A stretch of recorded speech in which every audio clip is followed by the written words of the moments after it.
Jā. Tā, ieraksts mums iet. Ļoti labi. Tātad sveicināt vēlreiz meitenes. Paldies, kā atnācāt. Ka esam kaut cik drusciņi mēs sanākušas.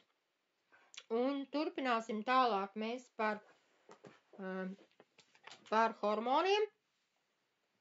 Jā, un šodien mēs iesāksim runāt par vairogdziedzeri. Būs tālāk turpinājums.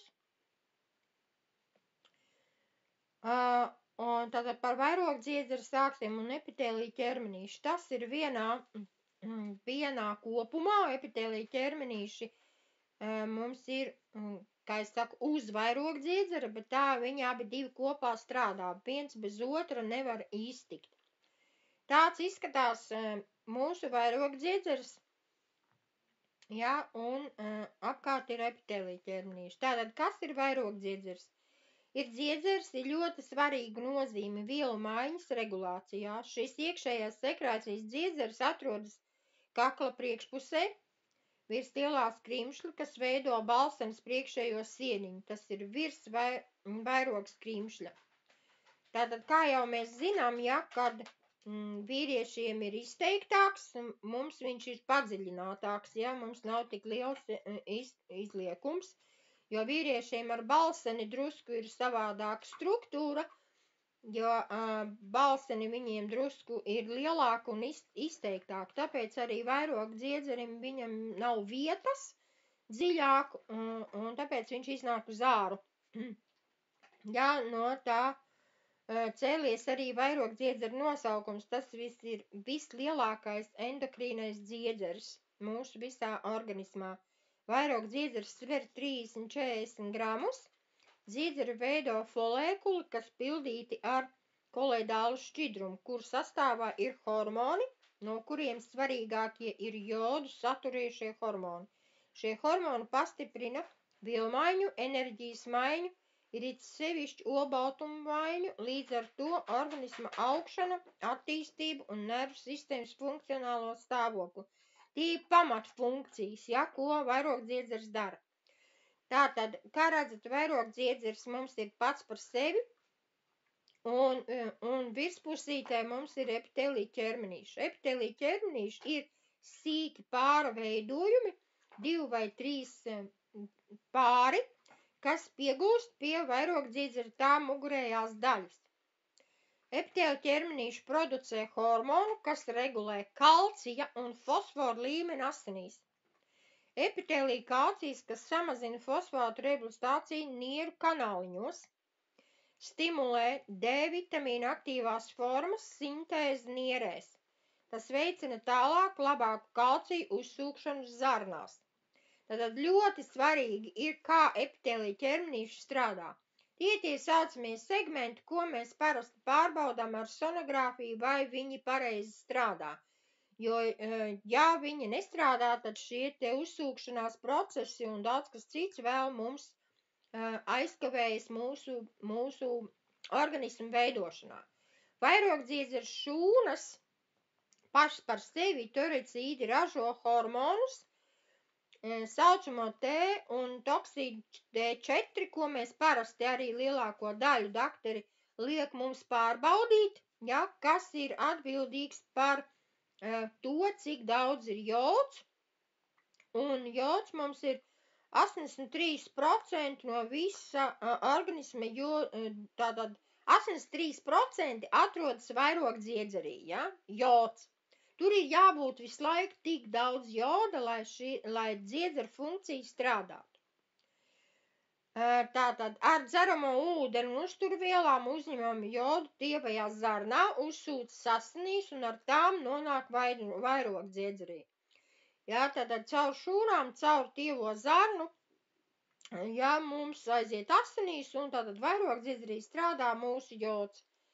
Ja viņš, protams, tur uzsūcas, tātad viss atkarīgs no šūnu darbības un šūnu veidības un šūnu darbības vispār organismā. Vai viņa mēdz vispār, vai viņa var šūnu uzsūkties. Tātad tirocīdi jodu no asinīm nonāk nātrija transbricolu vielas, palīdz, kur tirocīdi tos par tām pārvēršas organismā jodā. Tātad tas tā diezgan tā sarežģīti vienkāršam cilvēkam, bet iet runa par to, ka to, ko mēs iedzeram jodu, iedzeramo vai apēdam jodu, ja, tad viņš caur olbaltumvielām uzsūcās un aiziet tikai pareizā formā vairogdziedzerī. Ja viņš nav pārveidojies pareizā formā šūnā, ja, tad viņš arī neuzsūkšīs vairogdziedzerī. Un tad viņš nestrādās tādā funkcionalitātē, kā viņam ir jāstrādā. Tātad oksidējošie fermenti nodrošina jodas saistīšanos ar tirozīnu, rodas miniodrinozīns, no kurām divām molekulām veidojas ditriklizīns. Savukārt no divām šīm te molekulām rodas T4, jā, tātad tiraksīns, no tā atšķeļot viena jodēto tātad molekulu, jā, tātad tur ir diezgan sarežģīts process, lai viens otru papildinātu un lai tas jods tur veidotos. Un šis te veidojums, šīs te sakarības kopā, abas divas, kas ir T4 un T3, ir ļoti aktīvas, 5 reizes aktīvāks par tiroksīdu. Tātad hormonu sintēze procesi jābūt tādā noteiktā pareizā secībā, lai būtu īpaši šī te jodēšana organismā, stimulē hormons ar endorfīzi. Tātad ar šiem te epitēlija ķermenīšiem kopā veidojot šo te jodēšanu. Nu, jums tagad droši vien galvā šausmas, ko man tur tagad stāsta, kāds tur jodēšana, bet vienkārši runājot ir tas, ka vairogdziedzers ir jābūt vienā veselumā, lai būtu noteiktā daudzumā jods viņā iekšā. Tātad jābūt pareizām šūnu, attīrītām šūnām, lai šūnā uzsūktos un veidotos pareizās formulas jods. Jā, tas ir diezgan ļoti vissarežģītākais process organismā vairogdziedzerim. Kā tādam, jā? Tātad, un ar tai pašā laikā hormonam, tātad vairogdziedzeru hormonam ir jābūt bazālām šūnām, kuras nokļūst asinīs un limfā. Tātad, ja tā joda tur ir pamaz noteiktā formulā, ja, tad nebūs jods asinīs un limfā, ja. Tātad analīzes uztaisot, ja ir paaugstināts jods, pieņemsim, tad tas nenozīmē, ka viņš ir par daudz, tāpat kā ar kalciju asinīs, ja. Tas nenozīmē, ka viņš ir par daudz, bet ir tā, ka šī nepareizā šūna mūs neizveido vairogdziedzerī jodu noteiktā formulā. Un viņš paliek asinīs un viņš tālāk neiet. Tāpat arī limfa var palikt bieza no tā, ka nepareizi jodizēts ir vairogdziedzers.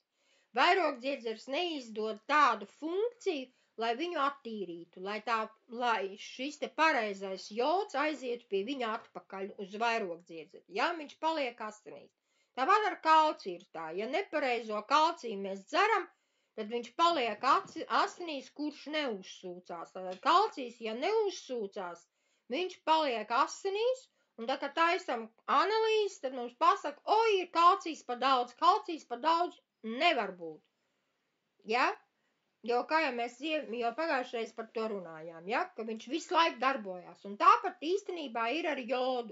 Tātad ir jābūt jodam noteiktā daudzumā katru dienu, to es tālāk stāstīšu, cik daudz un kā, bet katru dienu noteiktā daudzumā ir vajadzīgs nodzimšanās. Ja? Bērniem ir vajadzīgs jods papildus šobrīd, ja, jo māmiņa nesaņem, māmiņa nēd tik daudz jodu produktus, ja,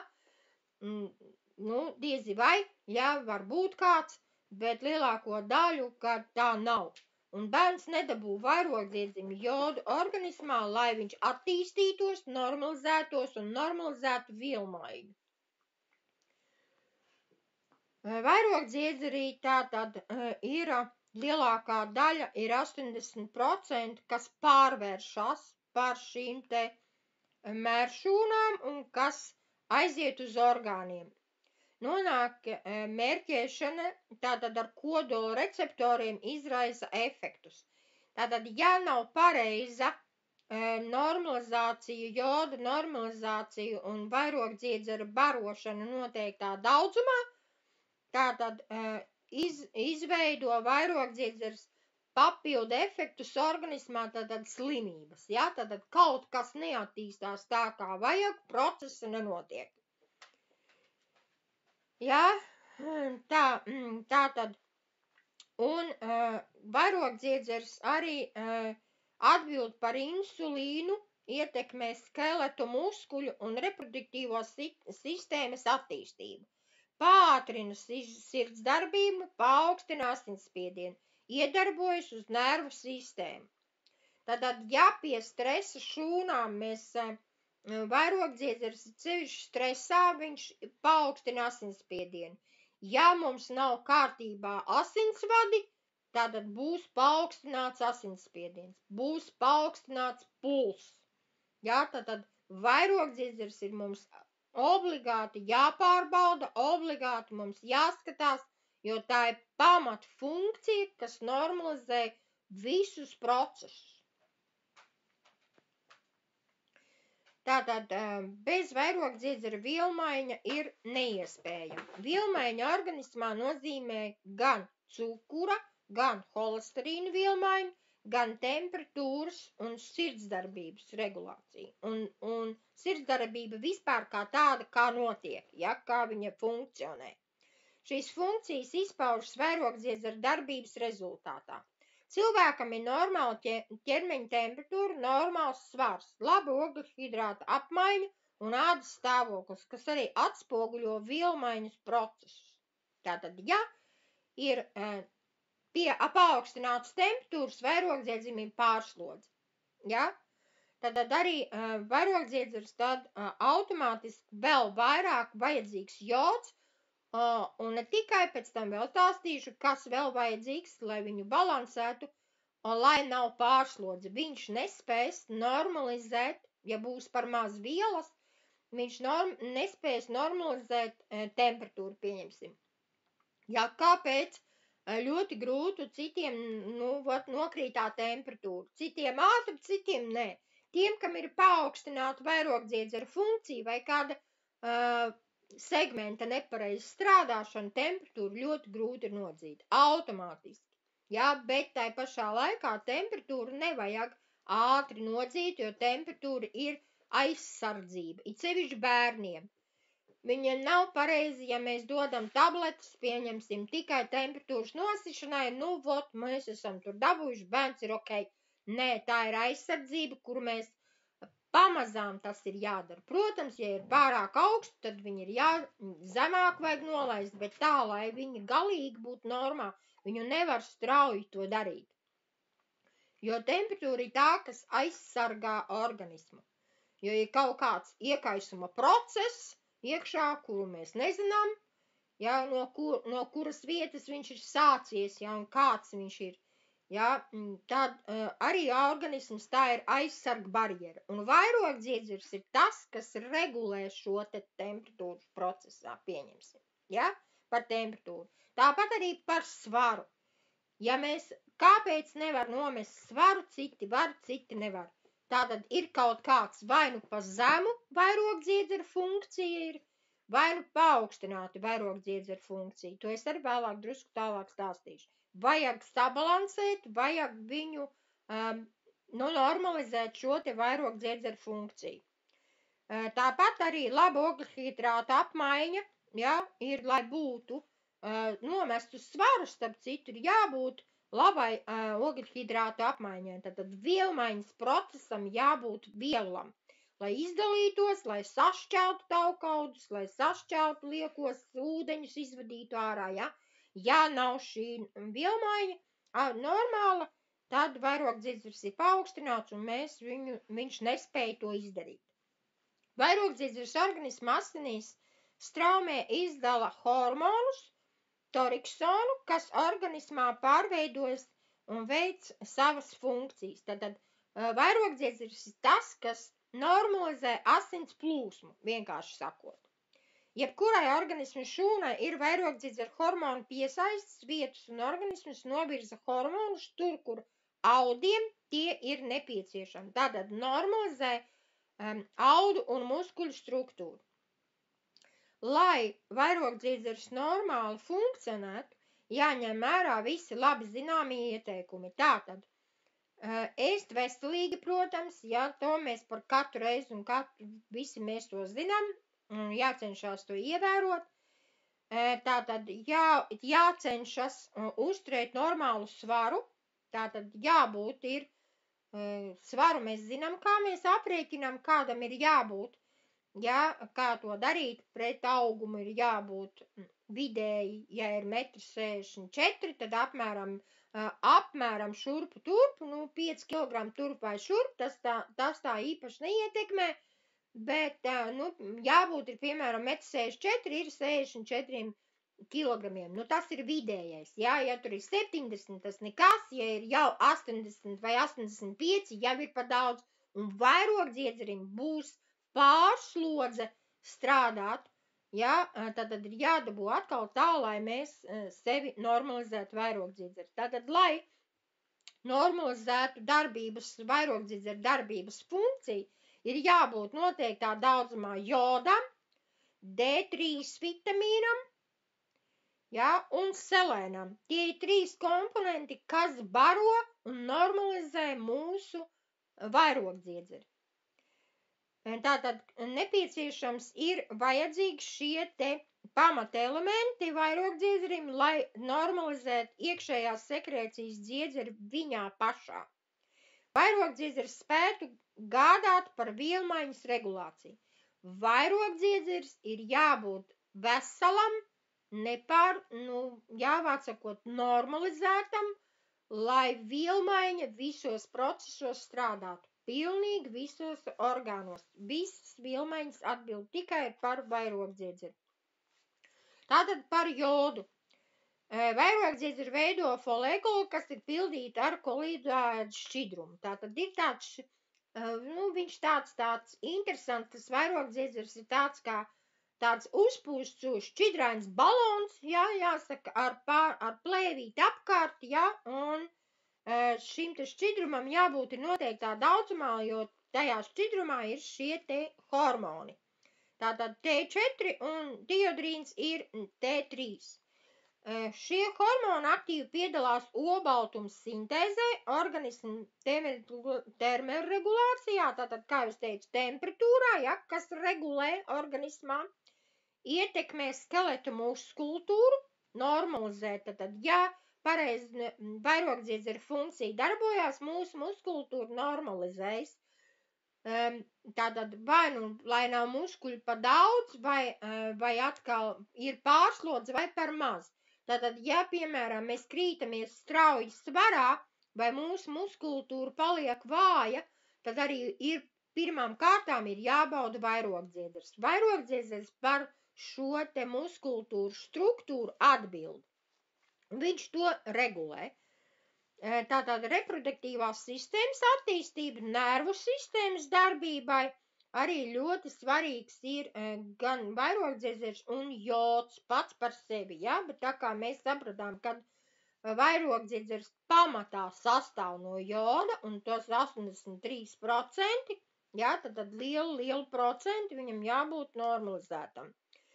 Tātad T4 un T3 varētu sintizēties arī vairogdziedzers spētu normāli funkcionēt, nesāktu streikot, radot virkni dažādas citas veselības traucējumu organismā. Tātad, kā es teicu, pamat elements. To starp gremošanas trakts, sirds, asinsvadu sistēmas darbības traucējums ļoti būtiski ir uzņemt jodu. Ir jābūt. Jā, jo jods profilaktiski, ir tiešām viņš ir jādzer, un šobrīd mēs neēdam neko iekšā, un mums nav nekā tāda, pēc tam pastāstīšu. Vidējie dienā ieteicams uzņemt 150 mg joda, ko lielākoties uzņemam ar pārtiku un ūdeni. Ūdenī ir jābūt jodam, ja? Un viņā it kā ir, bet turklāt organisms pats spēj veidot joda rezerves. Tātad, ja viņš ir, viņš zina, cik daudz izdalīt no organisma un cik viņu atstāt, ja, lai vairogdziedzerim tas būtu. Bet ja viņš ir par maz, tad tur rezerves nekādas nebūs. Lai kompensētu tās dienas, kad ar uzturu jodu neuzņemam vajadzīgā daudzumā, ja? Tad, ja mēs neēdam ar jodu produktus, ja? tad viņš tā kā rezervē, bet ja viņš vispār ir pamaz, tad tur, kā es saku, neko nevar rezervēt. Tīrā veidā jods dabā tikpat kā neeksistē, bet lielākoties ir pieejams kombinētajā ar kādiem sāļiem, ja? Latvijas teritorija senā vēsturē ilgstoši klāja ledāju. Šai reģionā augsnē joda ir ļoti maz. Augsnē pie mums ir tiešām arī pierādīts, ka jods ir ļoti maz. Un tātad tos dārzeņus un augļus, ko mēs audzējam, viņos ir ļoti maz joda. Faktiski pat kā nav. Un šobrīd vispār mūsu zemīte ir ļoti kaitīga, jāsaka, un nekas mums tur īpaši neaug, mums ir vajadzīgs kādas ķīmikālijas, lai viņas augtu, tātad mūsu zeme ir tik iztukšota, kad mēs tur neko nevaram dabūt. Tātad mums, protams, ir jādzer papildus, ja? Un arī zivis. Pamatā tās ir zivis, ja, kur ir ļoti vairāk, ir, neteiksim, daudz, bet ir vairāk. Bet vai mēs zinām, vai tās zivis mums ir tīras un vai mēs kaut kādus toksīnus, protams, saņemsim un kaut kādas ķīmikālijas mēs saņemsim, jo jūra mums nevisai laba, jā, bet tā pašā laikā tas ir tomēr viens no arī joda paņemšanai, jā, apēšanai. Bet, katru dienu mēs lašus neēdīsim un mēnces un ikrus ar tikpat, ja? Tā kā mēs viņu ļoti, ļoti maz saņemam. Jods ir jādzer papildus katru dienu. Kā es atkal saku, kā maizi. Ja, lai mūsu vairogdziedzers strādātu. Dienā nepieciešamā joda daudzums atkarīgs ir, protams, no vecuma. Līdz 5 gadu vecumam ir 90 mg, no 6 līdz 12 gadiem ir 120 miligrami, tātad no 12 gadu vecuma, kā arī pieaugušajiem ir šis 150. Grūtniecēm obligāti un zīdīšanas laikā ir jālieto jods, lai normalizētu augli un lai normalizētu bērna attīstību līdz gada vecumam, lai attīstās smadzenes, lai attīstās nieres, jo vairogdziedzers atbild par nierēm, par nieru funkciju. Ja, tātad, lai visu nervu funkciju, ja, tātad nervu sistēmas, visā organismā, viss, lai būtu tā kā vajag. Vairogdziedzerim, ja pietrūks bērniņam jods, viņš neattīstīsies un būs nervu problēmas. Ja, tātad tas ir vajadzīgs. Un grūtnieciem, lai smadzenītes attīstītos un vairogdziedzers izveidotos pareizā formā, viņam ir jābūt jodam. Jā, tātad šīs te grāmatas, un mums ir pareizā formā izveidot mūsu produktu. Es dziļāk neiedziļinājos šodien. Ja vajadzīgi, tad mēs varam dziļāk iedziļināties, bet saprotam, kā vienmēr mūsu tehnoloģijas ir jonu un šūnu veidā izveidots, ka mēs iedzeram, mums ir pareiza funkcija, pareiza struktūra izveidot mūsu produktiem. Jā, lai iedzerot, ar ūdeni uzdzerot, ir uzreiz uzsūkšanās šūnā. Jā, tāpēc mūsu produkti ir ļoti, ļoti efektīgi un ātri un maz vajag. Tātad vismaz profilaktiski mēs varam kaut vai vienu kapsulu dienā profilaktiski sev dzerot, lai normalizētu jonu un lai normalizētos un atjaunotos tātad vairogdziedzeru segmenti. Protams, ja ir operācijas, ja ir kādas slimības, ja tas viss ir kaut kas cits, tad ir jāskatās, ko vajag un kā vajag normalizēt.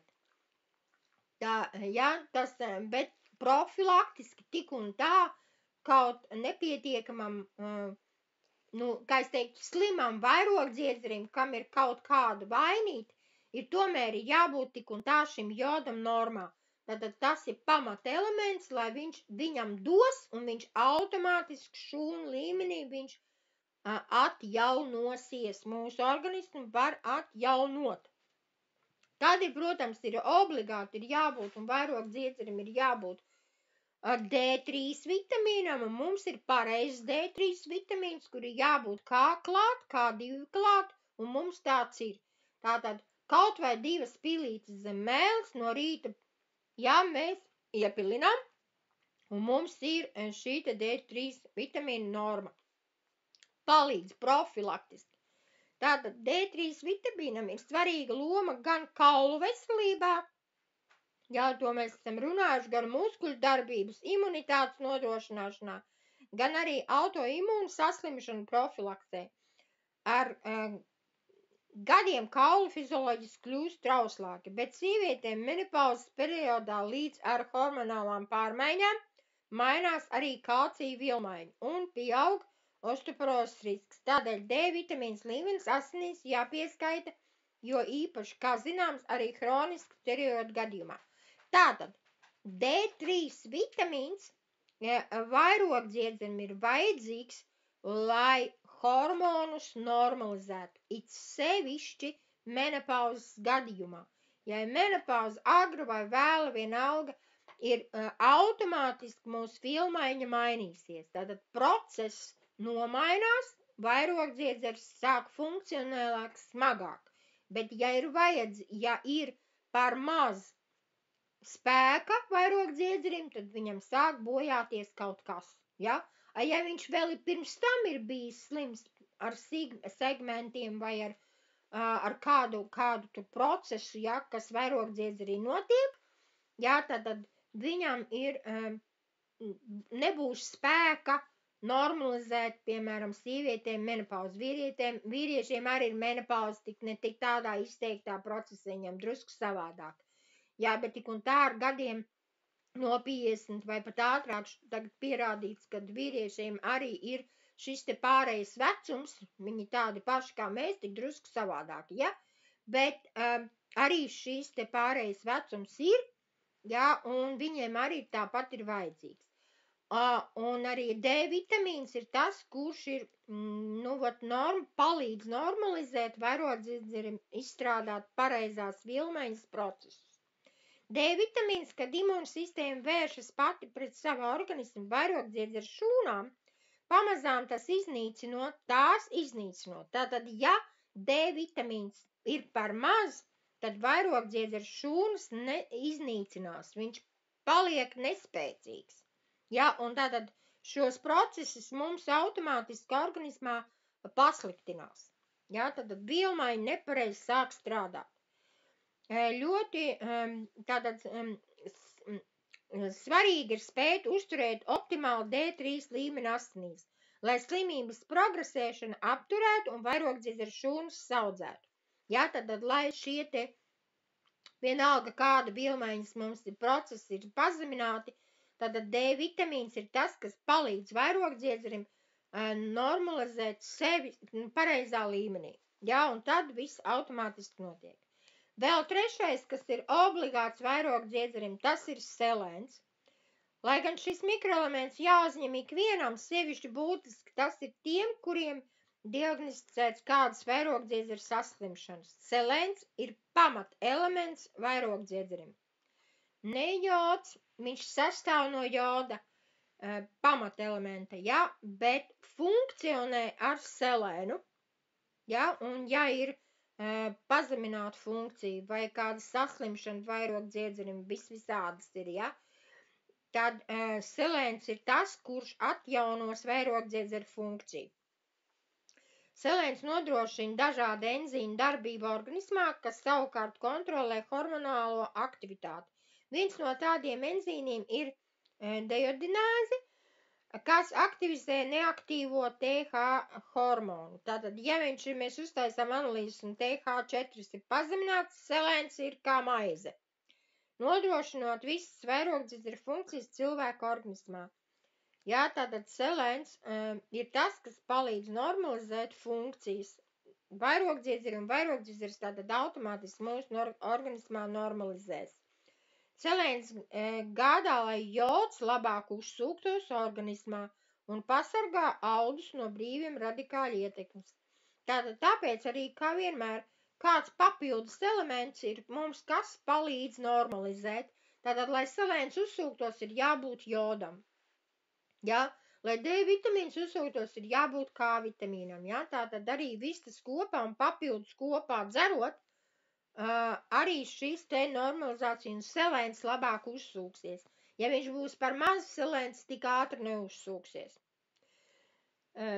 Jā, tātad visam tam jābūt ir tā sabalansētam. Tātad, diemžēl jāiebilst, ka ne visiem reģionos dzīvošie var selēnu uzņemt dabīgā veidā. Jā, tas ļoti, ļoti maz. Ar uztūrā lietotiem produktiem, jo ne visur augsne ir bagāta ar šo mikroelementu. Jā, tāpat kā jods, tāpat arī selēns mūsu zemē ir ļoti, ļoti maz. Audzējot, viņš ir ļoti, ļoti maz mūsu augļos, nepietiekamā daudzumā, cik mums ir vajadzīgs.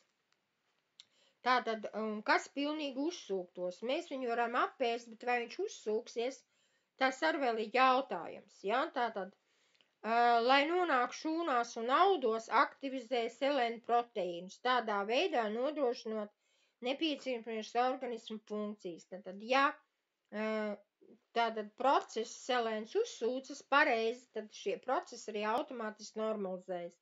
Savukārt cilvēkiem, kuriem jau ir kādas vairogdziedzera saslimšanas, jāpievērš vēl lielāku uzmanību selēnu preparātu lietošanai. Tie jāuzņem regulāri un rekomendējas devās. Tātad noteiktā daudzumā katram pret, cik daudz ir vajadzīgs katram organismam, tas ir arī jāpārbauda un jānormalizē. Parasti iesaka selēnu uzņemt sākot no 200 mg dienā un lietot preparātu tukšā dūšā, ja? Lai tukšā dūšā viņš organismā labāk un efektīgāk caur sīkolu dziedzeriem viņš uzsūktos un caur šūnu, lai uzsūcas pareizi mikroelements organismā. Tātad, kāds tad var būt procesi organismā, ja vairogdziedzers strādā paaugstināt, tad pārslodzi. Ja kaut kas nepietiek, viņam nav spēka, viņam būs pārslodzi, jo viņam ir jādara savs process tik un tā. Ja? Tātad pātrināts sirds darbība var būt, sirds klauvas var būt, pie aritmijas, tātad, ja ir aritmija, tad arī var obligāti jāpārbauda vairogdziedzers, vai nav pārslodzē, vai kādi segmenti. Svara samazināšanā pie normālas vai pat pastiprināts apetīts, jo vairogdziedzers ir tas, kas normalizē mūsu apetīti. Vai mēs gribam ēst, vai mēs negribam ēst. Ja mums nav ēst gribas, vairogdziedzerim ir pārslodze. Ja, tātad kaut kas nenotiek tā, kā vajag ar vairogdziedzeri, vai kaut kas pietrūkst organismā, pieņemsim selēns, vai D vitamīns. Mēs pamaz esam iedzāruši, vairogdziedzerim ir pārslodze, mums automātiski vairs negribās ēst. It kā jau cits saka, ka labi, bet mums jāēd tāpat noteiktā daudzumā.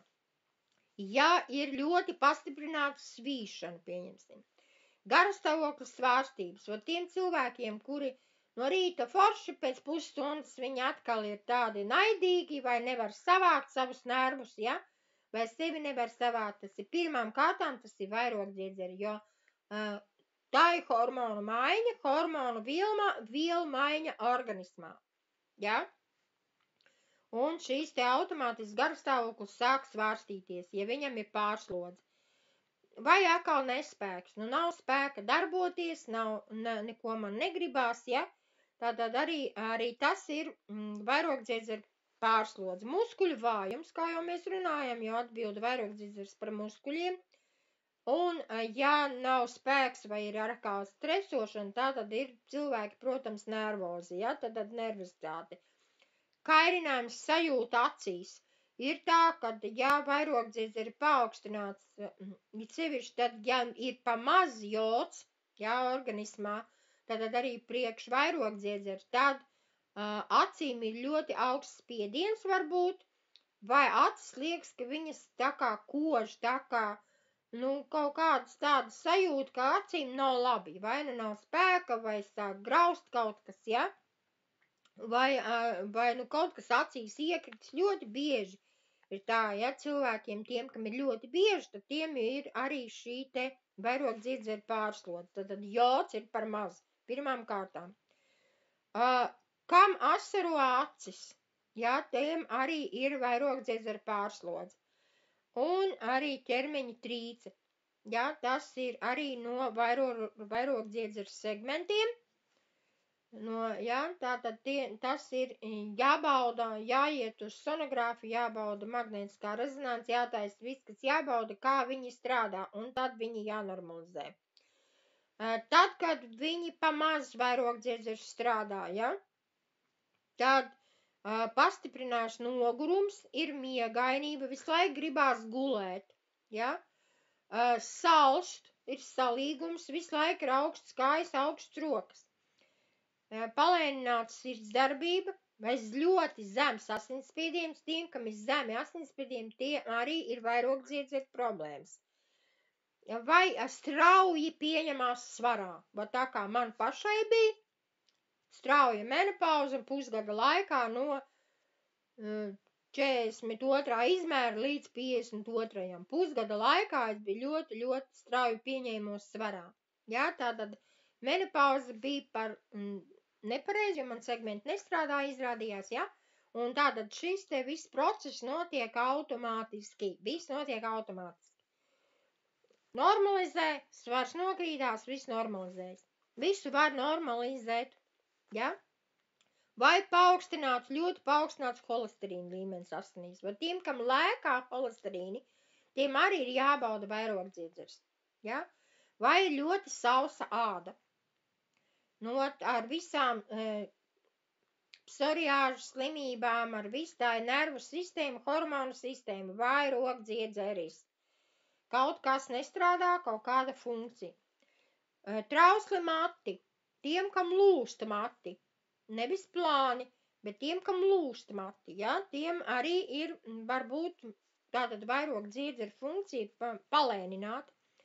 Tiem vecākiem cilvēkiem vai pat jauniem cilvēkiem, kam ir palēnināti, viņiem ir slikta atmiņa, viņi neatcerās, viņiem sākās, kad vienkārši izkrīt kaut kādu momentu, ja, tātad ar gadiem tā ir viss smadzeņu, bet tā ir parastā vairogdziedzera funkcija, kas par to atbild.